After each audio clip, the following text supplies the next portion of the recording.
मंडळी, तुमचं देखील अपराजिता किंवा गोकर्णीचं झाड पावसाळ्यात भरभर वाढते, पण मात्र त्याला फुलंच काही लागत नाहीये.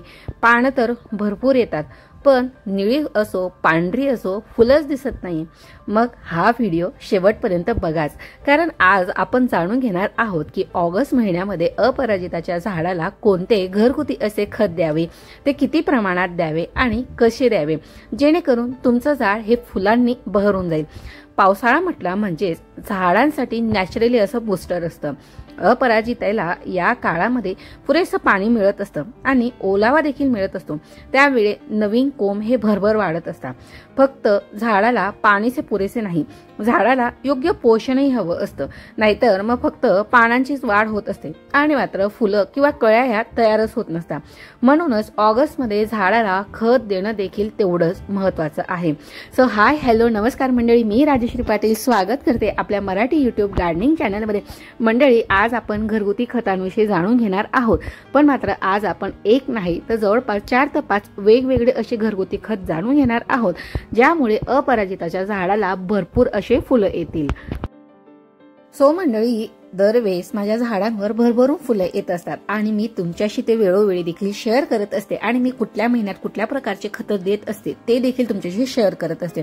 सो मंडळी, तुमच्या देखील ऑगस्ट महिन्यामध्ये अपराजिताच्या झाडाला अजूनही फुलं येत नसतील, सो त्यावर आपण उपाय तर पाहणार आहोत. सोबतच जर अशा प्रकारे पानांवर डाग दिसत असतील, पानं पिवळी पडत असतील, सो त्यावर उपाय देखील पाहणार आहोत. सो हा जो प्रकार असतो पानं पिवळी पडणे किंवा पांढरी होणे, हा प्रकार म्हणजे झाडावर भुरी पडणे होय. सो भुरी म्हणजे पावडरी मिल्ड्यू.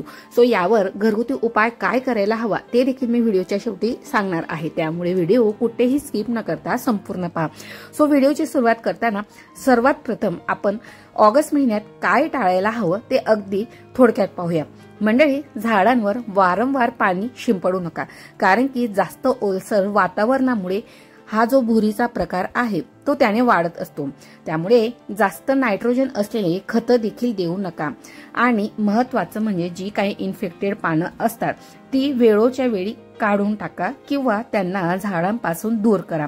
भुरी आल्यावर कुंडीतील मातीवरही थोडंफार प्रमाणामध्ये तुम्ही वूड ॲश टाकू शकतात. वूड ॲश म्हणजेच काय, लाकडाची राख. सो तुम्ही राखेचा वापर अशा कंडिशनमध्ये झाडावर आरामात करू शकतात. मंडळी, वूड ॲश आपण स्प्रिंकल केल्याने झाडावरील फंगस हा कमी होत असतो आणि झाडाला पोटॅशियम देखील मिळत असतो. सो हा झाला एक ऑर्गॅनिक उपाय. यामुळे झाडाला नुकसान देखील होणार नाही आणि पर्यावरणाला देखील नुकसान होणार नाही. फक्त रेग्युलर केअर केली तर मात्र भुरी ही पुन्हा झाडावर येत नसते. त्यानंतर मंडळी, वेळेच्या वेळ झाडाची थोड्याफार म्हणजे हलक्या हाताने आपल्याला कटिंग किंवा प्रूनिंग करणं देखील गरजेचं आहे. त्यामुळे काय होतं की झाडाची नवीन वाढ देखील होण्यास मदत होत असते. सो अपराजिताचे झाड हे फुलांच्या वेळी नायट्रोजन कमी आणि फॉस्फरस पोटॅश हे जास्त मागत असतं. त्यामुळे तुम्ही फक्त शेणखत किंवा जर झाडाला युरिया दिलं तर मात्र नायट्रोजन हे वाढत असतं. त्यामुळे झाडांवर फक्त पानं वाढत असतात, फुलं कमी येत असतात. त्यामुळे ऑगस्ट महिन्यामध्ये झाडाला हलकी छाटणी केली तर न्यू ग्रोथ स्टार्ट होऊन जात असते आणि जास्त फुलं देखील येत असतात.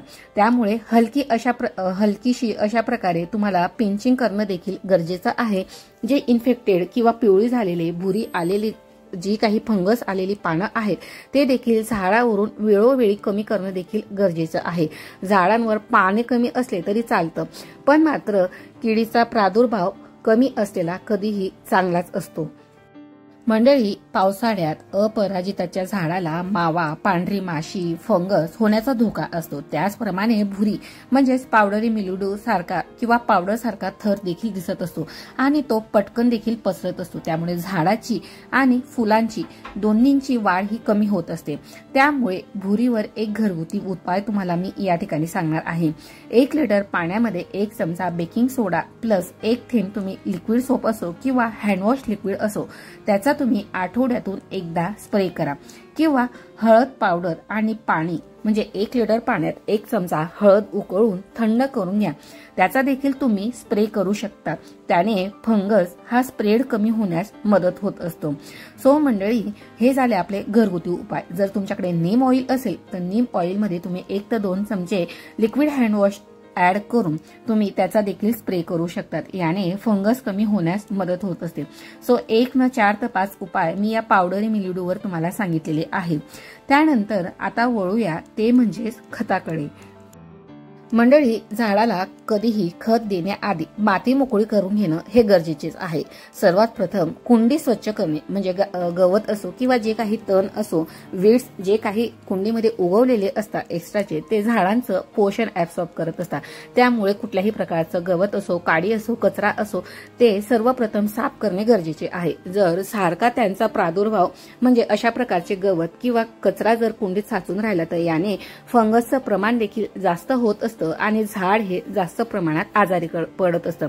त्यामुळे कुठलेही खत, मग तुम्ही सॉलिड फॉर्म मधले खत असो किंवा लिक्विड फॉर्म मधले खत असो, ते देण्याआधी सर्वप्रथम कुंडी स्वच्छ करून घ्या। त्यानंतर मातीची उकर करून घ्या।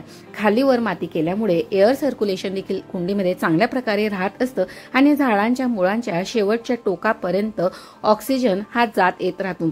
त्यामुळे एअर सर्क्युलेशन व्यवस्थित असल्यामुळे देखील झाडही व्यवस्थित ग्रोथ करत असतात। सो आता वळूया म्हणजे सेंद्रिय खताबद्दल किंवा ऑर्गॅनिक कंपोस्ट बद्दल। मंडळी, घरच्या घरी आपल्याला आता ऑगस्ट महिन्यामध्ये तुम्ही वर्मी कंपोस्ट किंवा किचन वेस्ट कंपोस्ट किंवा लीप कंपोस्ट असो, हे तुम्हाला महिन्यातून 100 ते 150 ग्रॅम हे एका कुंडीसाठी तुम्हाला द्यायचं आहे। यामध्ये तुम्ही किचन वेस्ट कंपोस्टचा देखील वापर करू शकता। यामध्ये फुलांसाठी फॉस्फरस युक्त खत हवं आहे, त्यासाठी तुम्ही बाजारात मिळणारं रॉक फॉस्फेटचा देखील वापर करू शकतात किंवा मार्केटमध्ये बोन मिल म्हणून देखील एक फर्टिलायझर येत असतं। सो त्याचा वापर देखील तुम्ही या ठिकाणी करू शकतात। सो त्यातून जी काही फॉस्फरसची कमतरता आहे ती मात्र भरून निघत असते। सो मी कुठल्याही बाजारातील खतांचा वापर करत नसते, नेहमी मी घरगुती खतच वापरत असते। सो अशा प्रकारे मी हे घरगुती तयार केलेले जे काही कंपोस्ट आहे, किचन वेस्ट कंपोस्ट, तेच मी झाडांना देऊन घेत असते। सो यामध्ये मी थोडं राख देखील ऍड करून घेतलेली आहे, जेणेकरून फंगसचं प्रमाण हे नियंत्रणात होण्यासाठी। सो घरगुती किचन वेस्ट कंपोस्ट कसं तयार करावं, त्याचे फायदे काय आहे, ते तयार करताना कुठली काळजी घ्यायला हवी, या रिगार्डिंगचे बरेच असे इन डिटेल व्हिडिओ मी चॅनलला शेअर केलेले आहेत। सो नक्कीच तुम्ही ते चेकआउट करू शकता। मंडळी, खत देताना त्यामध्ये जर तुम्ही राखेचा वापर किंवा अशा प्रकारे जे काही ग्रीन पावडर होती ते मी सुकलेल्या कडुलिंबाच्या पानांचं पावडर तयार घरगुती करून घेतलेलं होतं, सो ते देखील तुम्ही ऍड करू शकता किंवा या ठिकाणी तुम्ही नीमखलीचा देखील वापर करू शकता।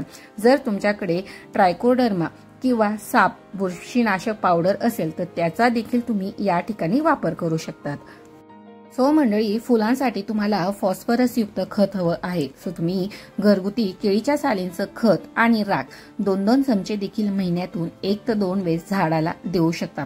हे झाले सॉलिड फॉर्म मधील 4 ते 5 प्रकारचे खत। आता पाहूया लिक्विड खत। सो फास्ट रिझल्टसाठी तुम्ही 1 लिटर पाण्यामध्ये 1 चमचा सीवीड एक्स्ट्रॅक्ट किंवा 1 लिटर पाण्यात जर तुमच्याकडे सीवीड एक्स्ट्रॅक्ट नसेल तर तुम्ही अगदी 1 चमचा गूळ घातला, जो देखील वर्क करणार आहे। गूळमुळे मायक्रोबियल जी काही ऍक्टिव्हिटी असते ती फास्ट होत असते। किंवा गूळ नाही तर मग तुम्ही मटकी किंवा मूग किंवा चवळी भिजवून ठेवलेले जे काही पाणी असतं त्याचा देखील वापर तुम्ही झाडांवर करू शकता। या रिगार्डिंगचे इन डिटेल व्हिडिओ चॅनलला शेअर केलेले आहेत। फक्त मटकी भिजवलेलं पाणी डायरेक्ट तुम्हाला झाडाला द्यायचं नसतं, त्याला डायल्यूट देखील करायचं असतं। सो त्यासाठी तुम्ही ते डिटेल व्हिडिओ नक्की चेकआउट करा। त्यासोबतच त्यामध्ये हळदीचा वापर आपण का केलेला आहे याचं देखील रिझन तुम्हाला नक्कीच माहित पडेल। सो मंडळी, हे जे मूग किंवा मटकी किंवा डाळ भिजवलेलं पाणी असतं यामध्ये फ्लावरिंग हार्मोन्स हे झाडाचे वाढत असतात, त्यामुळे झाडाला फास्ट रिझल्ट येत असतो। त्याचप्रमाणे तुम्ही ताकाचा किंवा दुधाचा देखील वापर करू शकता। सो दुधाचा वापर तुम्ही फक्त फुलझाडांवर नाही तर तुळशीवर देखील करू शकता। सो त्या रिगार्डिंगचा देखील इन डिटेल व्हिडिओ मी चॅनलला शेअर केलेला आहे। सो नक्कीच तुम्ही तो व्हिडिओ देखील चेकआउट करा। मंडळी, अपराजिताचे झाड फुलांच्या वेळी नायट्रोजन कमी आणि फॉस्फरस, पोटॅश हे जास्त मागत असतं. फक्त तुम्ही शेणखत किंवा युरिया दिलं किंवा चहा पावडर दिलं तर त्यामध्ये नायट्रोजन जास्त असतं. त्यामुळे फक्त पानं वाढतात आणि फुलं हे कमी येत असतात. त्यामुळे फुलांसाठी जी काही मी फॉस्फरस रिच खतं सांगितलेली आहेत सो त्याचा नक्की तुम्ही वापर करा. त्याचप्रमाणे झाडावर भुरी किंवा फंगस आली असेल तर तुम्ही त्या ठिकाणी वूड ॲश देखील स्प्रिंकल करू शकतात किंवा नीम ऑइल असो किंवा ताकाचा देखील स्प्रे करू शकतात.